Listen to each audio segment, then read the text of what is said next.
अस्सलाम वालेकुम। Last video tutorial में मैंने आप लोगों को बताया था डाटा टेबल्स के बारे में और डाटा अडॉप्टर्स के बारे में। हम लोग अच्छी तरह कवर कर चुके हैं कि डाटा टेबल्स क्या होते हैं और डाटा अडॉप्टर्स किस तरह यूज होते हैं और किस तरह जो है हम लोग डाटा बेस से जो है वो डाटा उठाते हैं और इसको पॉपुलेट करते हैं अपने मेमोरी के डाटा टेबल्स में, और डाटा टेबल्स में किए हुए चेंजेस को जो है हम लोग रिट्रीव करते हैं डाटा बेस में। तो आज जो है मैं आपको डाटा सेट के बारे में बताऊंगी कि डाटा सेट होता क्या है। जैसे कि इसके नाम से विजिबल है कि डाटा सेट क्या होगा, कि it will be a set of data, it will be a collection of data. और डाटा सेट बेसिकली होता भी यही है कि एक ऑब्जेक्ट होता है जो कि कंटेन करते हैं डाटा टेबल्स को और उनके आपस में रिलेशंस को। फॉर एग्जांपल मैंने आप लोगों को बताया था कि आप लोग डाटा टेबल्स के थ्रू जो है डाटा बेस के टेबल्स को मेमोरी में लाके स्टोर करवा सकते हैं। तो डाटा सेट जो है आप इस तरह समझ सकते हैं कि डाटा सेट जो है वो मेमोरी में एक डेटाबेस होती है, रिलेशनल डेटाबेस होती है, जिसमें जो है आपके मुख्तलिफ डाटा टेबल्स मौजूद होते हैं और उनके आपस में जो है रिलेशन मौजूद होता है। इसमें जो है आप अपने एप्लीकेशन का डाटा जो है वो टेम्परेली स्टोर करवा सकते हैं। टेम्परेली स्टोर करवाने का मतलब क्या है कि जब तक आपकी एप्लीकेशन जो है वो रन करती रहेगी आपका डाटा जो है उसमें स्टोर रहेगा।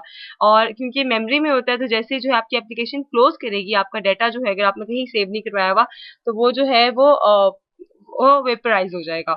तो डेटा सेट की एप्लीकेशंस क्या है, आगे इसकी यूजेज क्या है, कि फॉर एग्जांपल आप जो है अगर चाहते हो कि आपका काम जो है वो तेजी से हो, आपको बार बार जो है डेटाबेस से कनेक्ट और डिस्कनेक्ट ना करना पड़े, तो उसके लिए जो है आप डेटा सेट यूज करते हो।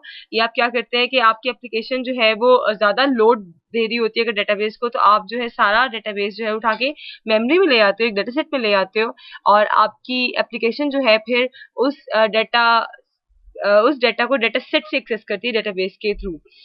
इसी तरह एक और मजीद इसकी एप्लीकेशन ये है कि आप लोग अपनी जो है वो डाटा यूज कर सकते हो, इसको एक्सेस से रिट्रीव और चेंज कर सकते हो, अपडेट कर सकते हो, even when you are disconnected from the database.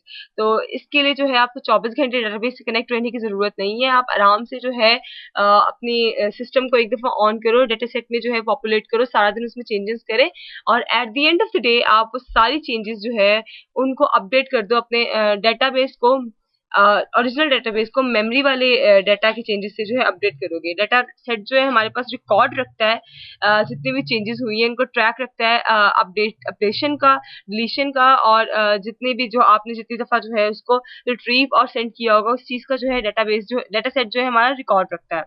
और last but not the least, data set का स्ट्रक्चर मैं आपको शुरू में भी बताया था कि रिलेशनल डेटाबेस से जो है वो मैच करता है। फॉर रिलेशनल डेटाबेस होता क्या है, रिलेशनल डेटाबेस ये होता है कि जिसपे हमारे पास दो टेबल्स होते हैं और उनका आपस में रिलेशन होता है, पेरेंट चाइल्ड का रिलेशन होता है, प्राइमरी की फॉरेन की वगैरह का रिलेशन होता है, कंस्ट्रेंट्स लगे होते हैं, रिलेशनशिप्स होता है। डेटा सेट जो है आपको सारी फंक्शनैलिटी जो है वो देता है। ये मजीद जो है अगर मैं आपको एक डायग्राम शो करवाऊं तो उससे क्लियर होगा। फॉर एग्जाम्पल ये एडीयू डॉट नेट आर्किटेक्चर की है, अ, हमारे पास डायग्राम है, हमारे पास एक डेटाबेस है यहाँ पर, ठीक है। इसमें हम लोगों ने सारे रिकॉर्ड्स रखे हुए हैं, हमारे पास 3 से 4 टेबल्स हैं, वो टेबल्स जो है आपस में रिलेटेड हैं। ये जो है हमारे पास डॉट नेट डाटा प्रोवाइडर है। डाटा अडॉप्टर के थ्रू मैं क्या करती हूँ, मैं अपनी डेटाबेस से जो है वो चीजें लेती हूँ और उनको डाटा सेट में जो है पॉपुलेट करती हूँ। डाटा सेट में मेरे पास क्या है, डाटा सेट में मेरे पास सबसे पहले जो है डाटा टेबल की कलेक्शन है, कि मेरे पास जो है एक या एक से ज्यादा मल्टीपल जो है डाटा टेबल्स होंगे। और डाटा टेबल्स में आप लोगों को पता है हमारे पास रोज भी होते हैं, कॉलम्स भी होते हैं, और उन कॉलम्स के कंस्ट्रेंट्स भी होते हैं। और इन डाटा टेबल की कलेक्शन के अलावा एक और जो इंपॉर्टेंट चीज है वो मेरे पास है डाटा रिलेशन कलेक्शन।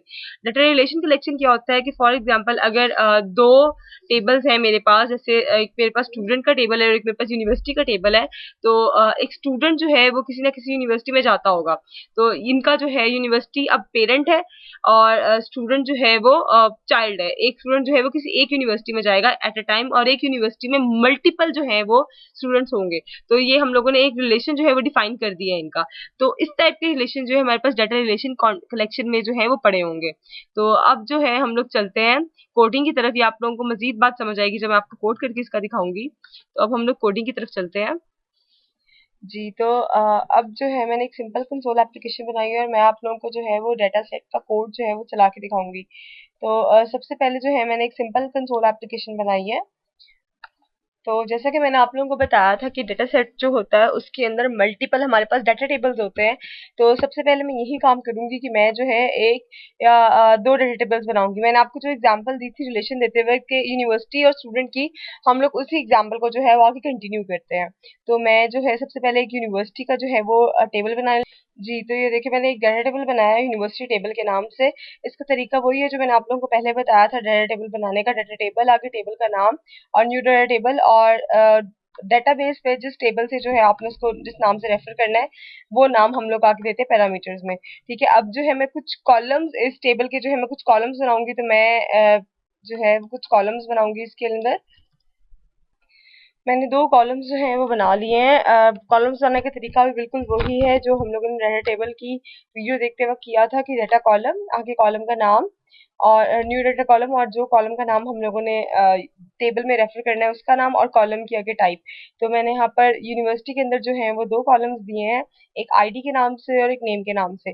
आईडी को जो है मैंने वो प्राइमरी की बनाना है, तो उसके लिए जो है मैं इसको क्या करूँगी, इसको ऑटो इंक्रीमेंट जो है इसका वो सेट कर दूँगी, इसको कोई सीट डिफाइन कर दूँगी, और जिसमें हर नई एंट्री पे जो उसमें स्टेप करना है वो डिफाइन करूँगी। तो ये काम मैं करती हूँ। जी, तो मैंने यही किया है। यूनिवर्सिटी आईडी कॉलम का dot auto increment is equal to 2, auto increment को मैंने ट्रू कर दिया है। इंक्रीमेंट सीट को जो है मैंने 1 पे सेट कर दिया है, और स्टेप जो है मैंने उसका 1 पे जो है वो डिफाइन कर दिया है। इसी तरह अब जो है मैंने इस कॉलम को जो है मैंने ऐड करना है अपने यूनिवर्सिटी टेबल के अंदर।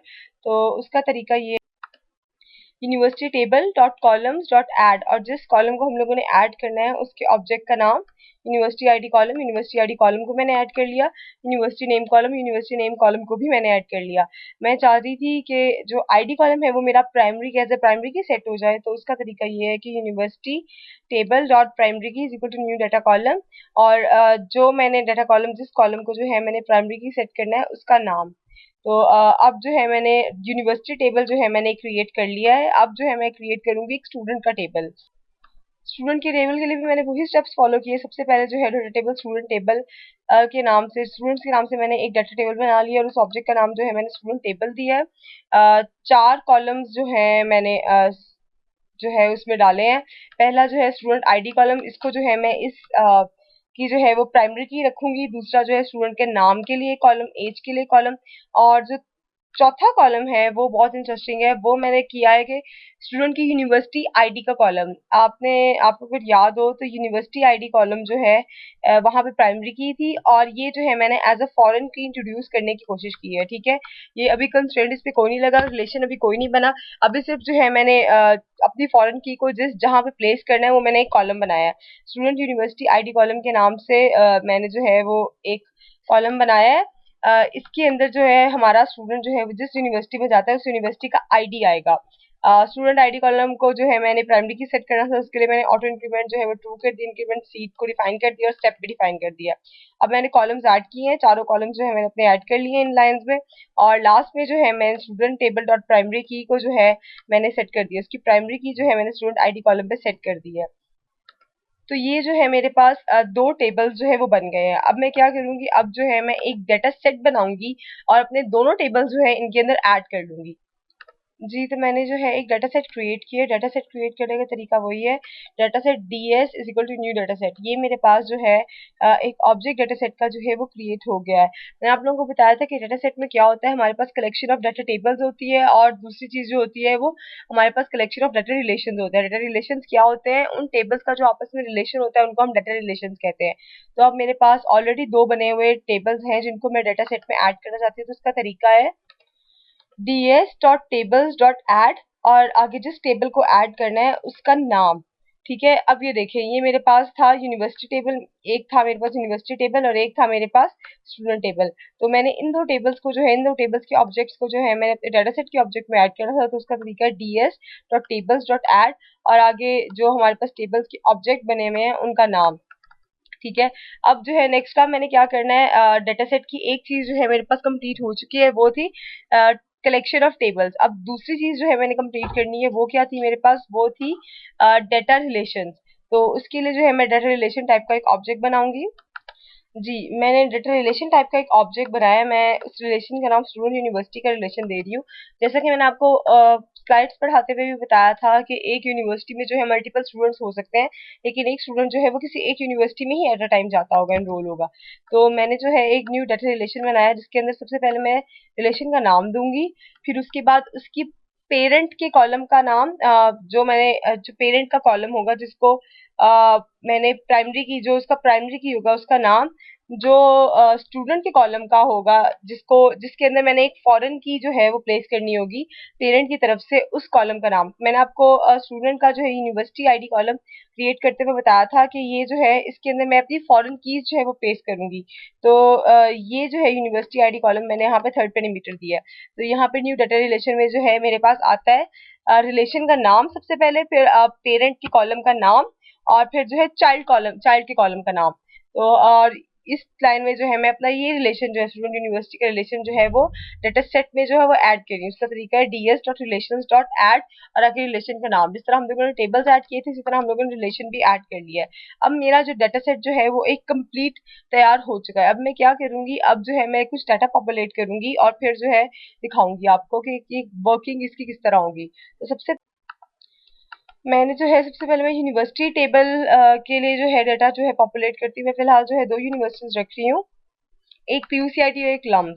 ठीक है, पहली जो है यूनिवर्सिटी आईडी जिसका 1 होगा वो पीयूसीआईटी होगी, यूनिवर्सिटी आईडी जिसका 2 होगा वो लम्स होगी। और इन दोनों रोज को जो है मैं ऐड करवा रही हूँ अपनी यूनिवर्सिटी टेबल में।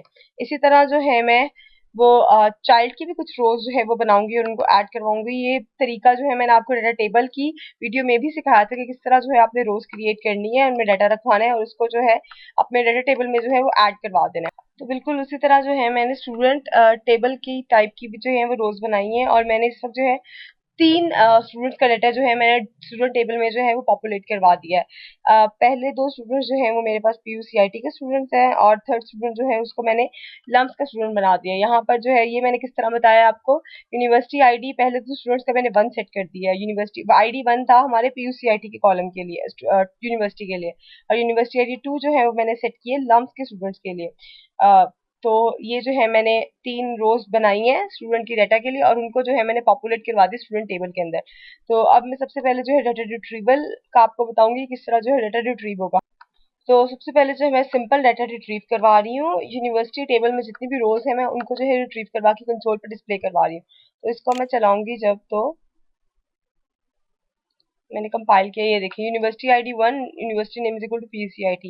ये मेरे पास यूनिवर्सिटी के जो 2 रिकॉर्ड्स हैं वो हो गए हैं। अब मैंने क्या करना है, मैंने अपने जो है ये यूनिवर्सिटी के टेबल से जो है मैंने इसकी चाइल्ड रोज और पेरेंट रोज को गेट करना है। तो उसका तरीका क्या है मेरे पास वो मैं आप लोगों को बताती हूँ। मैंने चाइल्ड रोज गेट करनी है और करनी मैंने कहाँ से, मैंने यूनिवर्सिटी टेबल से गेट करनी है। तो ये आप देख सकते हैं कि डाटा रो जो है मेरे पास यूनिवर्सिटी टेबल की रोज से आ रही है।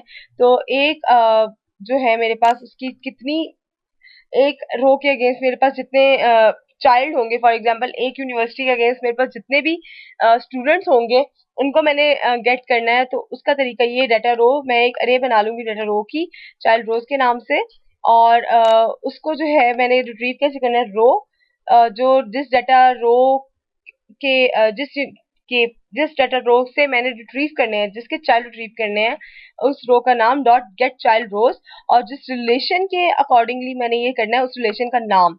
तो ये मेरे पास लाइन क्या कर रही है, ये मेरे पास लाइन जो है रिकॉर्ड जो है वो रिट्रीव कर रही है एक पेरेंट के सारे चाइल्ड्स का। तो इसको जो है मैंने डिस्प्ले करवाना है, तो मैं इस तरह जो है वो डिस्प्ले करवाऊंगी। अब सबसे पहले जो है मैं इस प्रोग्राम को चलाती हूँ, चाइल्ड रोज में जितनी भी मतलब रो है उनको मैं डिस्प्ले करवा रही हूँ। तो अगर जो है मैं इन 2 लाइंस को कमेंट आउट कर दूं ताकि आप लोगों को बेहतर समझ आ जाए। तो देखिए मैंने आपको बताया था कि पहले 2 स्टूडेंट्स जो है मैंने उनको जो है मैंने क्या किया था, उनको मैंने पीयूसीआईटी में रखवाया था और लास्ट स्टूडेंट को मैंने लम्स में रखवाया था। तो यूनिवर्सिटी टेबल की जितनी भी रोज हैं उनके अंदर जो चाइल्ड, हर रो ने जो है मतलब चाइल्ड रोज जो है अपनी दिखाई है। तो ये देखें चाइल्ड रोज मेरे पास आई थी और डाटा रो जो है मैंने फिर उसके बाद जो है हर चाइल्ड रो को मैंने डिस्प्ले करवाया। ये देखिए मेरे पास ये इस तरह आ गया। तो अगर जो है मैंने अब चाइल्ड रो से पेरेंट रो को गेट करना है उसका भी तरीका है मेरे पास। इसका तरीका ये है कि अगर हम लोगों ने पेरेंट रो को डाटा रो पेरेंट रो, क्योंकि एक चाइल्ड की जो है वो एक ही पेरेंट होगी, तो चाइल्ड रो जो हमारे पास चाइल्ड रो आई है उसका नाम डॉट गेट पेरेंट और जिस रिलेशन के अकॉर्डिंग जो है वो मैंने दिखाना है उसका नाम। तो अब जो है इस प्रोग्राम को मैं चलाऊंगी तो सबसे पहले जो है मेरे पास स्टूडेंट का नाम आ गया है, जो कि उस पेरेंट का चाइल्ड था, उस स्टूडेंट का नाम आ गया उस पेरेंट रो और उसकी पेरेंट रो आ गई, उस पेरेंट रो का नाम आ गया। ये जो मैंने यहाँ पर डिस्प्ले करवाया था, तो मैं यहाँ से करके आ रही हूँ। पहले मैं चाइल्ड से पेरेंट से जो है वो चाइल्ड रोज निकाल रही हूँ और फिर मैं चाइल्ड से जो है वो पेरेंट रोज निकाल रही हूँ। तो ये जो है मेरे पास तरीका डॉट गेट चाइल्ड रोज और डॉट गेट पेरेंट रोज के मेथड जो है वो मेरे पास पेरेंट रोज और चाइल्ड रोज जो है वो रिट्रीव करके आपको देते हैं। इसीलिए जो है हम लोग डाटा सेट को जो है वो रिलेशनल मॉडल कहते हैं, रिलेशनल डाटाबेस के स्ट्रक्चर से कंपेयर करते हैं, क्योंकि इसके अंदर जो है वो रिलेशंस को अकोमोडेट करने का बहुत अच्छा तरीका जो है वो दिया हुआ है, मेथड्स दिए हुए हैं और हम लोग जो है रिलेशंस डिफाइन करके उनको जो है रिट्रीव और अपडेट कर सकते हैं। इसी तरह जो है हम लोग एक और इस पे जो डाटा सेट का यूज है वो ये है कि जिस तरह एक डाटाबेस में जो है हम लोग फंक्शंस यूज करते थे, सम के, एवरेज के, एग्रीगेशन फंक्शंस हम लोग यूज करते थे, वही काम जो है डाटा सेट में भी हो जाता है। ये किस तरह होता है मैं आपको अब दिखाती हूँ। जी, तो एग्रीगेशन का मैं आपको बता रही थी। सबसे पहले जो है मैंने एक ऑब्जेक्ट जो है वो बनाया है। ये हमारे पास जितने भी इस तरह के फंक्शंस का रिजल्ट आते हैं वो हमारे पास ऑब्जेक्ट डेटा टाइप में जो है वो स्टोर होते हैं और फिर उसके बाद जो है हम लोग बॉक्सिंग या अनबॉक्सिंग करके जो है उनको अपनी रेलिवेंट डेटा टाइप्स को जो है कन्वर्ट कर सकते हैं ऑब्जेक्ट से हमारी इंटीजर या दूसरी प्रिमिटिव डेटा टाइप्स में और हमारी दूसरी प्रिमिटिव डेटा टाइप्स से ऑब्जेक्ट में। तो इसको करने का तरीका क्या है, जिस टेबल के ऊपर हम लोगों ने मेथड्स लगाने, उस टेबल का नाम डॉट कंप्यूट और आगे जो रिलेशन हम लोगों ने जो फंक्शन लगाना है उसका नाम और जिस कॉलम पे वो फंक्शन लगाना है ब्रैकेट में उस कॉलम का नाम। ये बिल्कुल उसी तरह है जिस तरह हम लोग डेटाबेस में करते हैं। डेटाबेस में भी हम लोग ये वाली चीज जो है फंक्शन वाली और आगे कॉलम वाली चीज हम लोग बिल्कुल इसी तरह स्पेसिफाई करते हैं और यहाँ पे फर्क सिर्फ ये है कि हम लोगों ने इसका मेथड कॉल की है और दूसरी जो चीज कॉमा डाल के वो है यहाँ पे मैंने खाली छोड़ी हुई है, वो है हमारी फिल्टर कंडीशन। फॉर एग्जाम्पल अगर मैं चाहती हूँ कि एक टेबल के सारे ऑब्जेक्ट्स का जो है वो एवरेज कंप्यूट हो जाए तो मैं इस फिल्टर कंडीशन को जो है वो खाली छोड़ूंगी। सबसे पहले मैं इसका आपको आउटपुट करके दिखाती हूँ। जी, मैंने कंसोल पे प्रिंट करवा दी है average age of students is average. तो मैं इसको करूंगी, प्रिंट करूंगी तो average age of students is equal to 21। ठीक है, तो ये जो है मैंने कंसोल पे प्रिंट करवा दी। एवरेज एज किसकी थी? स्टूडेंट टेबल में जितने भी स्टूडेंट्स थे उनकी, क्योंकि यहाँ पर जो है मैंने कोई फिल्टर कंडीशन नहीं दी हुई थी। अगर मैं चाहती हूँ कि फॉर एग्जाम्पल मेरे पास सिर्फ उन स्टूडेंट्स की एज कैलकुलेट हो जिनकी एवरेज एज कैलकुलेट हो, जो कि किसी रेलिवेंट इंस्टीट्यूट में पढ़ते हो या फिर जिनका नाम किसी अल्फाबेट से स्टार्ट होता है, कोई और कार्ड कंडीशन, तो वो कंडीशन जो है मैं यहाँ पर स्पेसिफाई करूंगी। फॉर एग्जाम्पल अगर मैं सम कैलकुलेट करना चाहती हूँ उन स्टूडेंट्स का जो कि पीयूसीआईटी में पढ़ते हैं, तो उसका तरीका क्या होगा? उसका तरीका ये होगा, उसी तरह हम लोगों ने एक ऑब्जेक्ट बनाया है, टेबल का नाम डॉट कंप्यूट और उसी तरह जो है हम लोगों ने जो फंक्शन स्पेसिफाई करना है उसका नाम कॉमा आगे कंडीशन। यूनिवर्सिटी आईडी जो था मेरे पास कॉलम था और उसको जो है पीयूसीआईटी पे जो आईडी था यूनिवर्सिटी का उसका 1 था। तो अब मैं चाहती हूँ कि पीयूसीआईटी के जितने भी स्टूडेंट्स हैं उनकी एजेस का सम जो है मेरे पास कंप्यूट हो जाए, तो वो जो है मैं इस तरह करूंगी कि पहले डॉट कंप्यूट के पैरामीटर्स फंक्शन के पहला पैरामीटर जो है फंक्शन मैं वो दूंगी और दूसरा पैरामीटर जो है मैं कंडीशन दूंगी। तो इसको मैं डिस्प्ले करवाऊंगी तो ये देखिए मेरे पास जो है sum of all ages of students is equal to 42, ये मेरे पास आ गई है। इसी तरह एक और इम्पॉर्टेंट चीज जो है वो हमारे पास है डिलीशन के परस्पेक्टिव से। आपको पता है कि पेरेंट और चाइल्ड के कंसेप्ट में जो है ये चीज बहुत ज्यादा होती है कि अगर हमारे पास पेरेंट डिलीट हो जाए तो चाइल्ड जो है हमारे पास डेंगलिंग हो जाता है। फॉर एग्जाम्पल अगर हम लोग बहुत ज्यादा पेरेंट की डाटा पे डिपेंड कर रहे हैं तो डाटा सेट जो है हमें इसे भी अकोमोडेट करने की जो है वो परमिशन देता है। फॉर एग्जाम्पल अभी जो है मैंने इस पे कोई रूल वगैरह नहीं लगवाया और मैं चाहती हूँ कि मेरे पास पहली यूनिवर्सिटी टेबल की जो पहली रो है जिसमें पीयूसीआईटी का कॉलम है वो जो है मेरे पास डिलीट हो जाए। तो ये काम मैं करूंगी और इसके लिए सबसे पहले मैं क्या करूंगी, मैं रिट्रीव करूंगी वो रो जिसको मैंने डिलीट करना है। उसका तरीका यही है, यूनिवर्सिटी टेबल डॉट रोज और आगे इंडेक्सिंग करके पहली रो जो है मैंने रिट्रीव कर ली है उसकी, यूनिवर्सिटी टेबल डॉट रोज डॉट रिमूव। इसको इसी तरह मैंने ये फंक्शन कॉल की है और आगे डिलीटेड रो जो है इसके पैरामीटर में पास कर दी है। ये जो है मैं इसको रिमूव कर रही हूँ। अब मैं क्या कर रही हूँ, अब मैं बता रही हूँ कि आपको मेरे पास करंट काउंट क्या है यूनिवर्सिटी टेबल का और करंट स्टूडेंट का काउंट क्या है। अब क्योंकि मैंने इसमें यहाँ पे कोई कंस्ट्रेंट नहीं चलाया हुआ तो ये मेरे पास चल जाएगा, क्योंकि यहाँ पे मैंने कोई कंस्ट्रेंट नहीं लगाया हुआ। रिलेशंस जो है उसको मैंने डिफाइन नहीं किया कि अगर मेरा पेरेंट जो है वो हो जाता है, अगर मेरा पेरेंट जो है वो रिमूव हो जाता है तो अभी तक रिलेशन जो है यहाँ पर वर्कआउट नहीं कर रहा। तो मैं इसको चलाती हूँ तो ये मेरे पास रिमूव हो जाएगा। यूनिवर्सिटी टेबल में पहले 2 थी, अब जो है मेरे पास ये 1 रह जाएगी। और इसी तरह स्टूडेंट टेबल की जो है मेरे पास स्टूडेंट टेबल भी कैस्केडिंग जो है वो डिलीट हो जाएगी। यहाँ पे कैस्केडिंग जो है वो डिलीशन हो रही है। स्टूडेंट टेबल में जो है मेरे पास 3 रिकॉर्ड्स थे, जो मैंने उनमें से जो 2 थे वो जो थे किसी एक यूनिवर्सिटी आईडी 1 पे जा रहे थे, और जो तीसरा वाला था वो किसी एक यूनिवर्सिटी पे जा रहा था। तो जब मैंने यूनिवर्सिटी टेबल के उस रिकॉर्ड को जो है मैंने डिलीट किया है, तो वहां पर जो है मेरे पास स्टूडेंट टेबल्स की उसकी जितनी भी चाइल्ड रोज थी वो डिलीट हो गई हैं। अब मैं अगर चाहती हूँ कि इस तरह ना हो, तो उसके लिए मेरे पास एक लाइन है,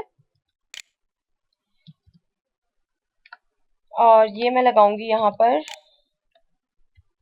इधर। ठीक है, student university dot child key constraint dot delete rule is equal to rule dot none. अब जो मैं कंस्ट्रेंट हटा रही हूँ, मैं अलाउ कर रही हूँ कि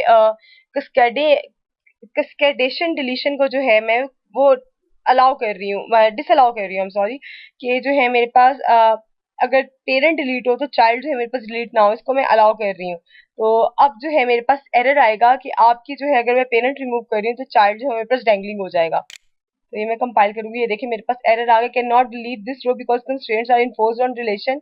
अब मैंने कंस्ट्रेंट इन्फोर्स कर लिया है कि जब तक मेरे पास कोई भी चाइल्ड एग्जिस्ट करता है उसका, तो तब तक जो है मेरे पास ये रो डिलीट ना हो, ये स्ट्रैंड कर देगी नहीं तो मेरी चाइल्ड रोज को। तो पहले मैंने आपको बताया था कि किस तरह अगर मैं ये इन्फोर्स मैंने नहीं किया होगा तो वो खुद ही जो है वो डिलीट कर देगा चाइल्ड रोज को। लेकिन अगर मैंने इन्फोर्स किया हुआ है तो पहले जो है मुझे अपनी चाइल्ड रोज को जो है वो डिलीट करना पड़ेगा, और उसके बाद जो है मुझे अपनी पेरेंट रो को मैं डिलीट कर सकती हूँ जब कोई भी चाइल्ड रो जो है अपनी मेरी उस पेरेंट रो का जो है वो डाटा नहीं यूज कर रही। तो आज जो है मैंने आपको सिखाया था डाटा सेट के बारे में। जो इनमें सबसे इम्पोर्टेंट चीज थी वो ये रिलेशन की थी कि किस तरह जो है हम लोगों ने इस चीज का कैस्केडिंग रिलेशन का ख्याल रखना है, और ये डाटा सेट जो है वो किस तरह इन्फोर्स करता है और हम लोगों को जो है वो अलाउ करता है कि हम लोग रिलैक्स हो जाएं, और ये खुद से जो है वो ख्याल रखता है। तो आई होप कि आप लोगों को समझ आ गया होगा कि डाटा सेट होता क्या है, हम लोग किस तरह यूज करते हैं और इसके क्या बेनिफिट्स हैं। तो thank you so much and Allah Hafiz.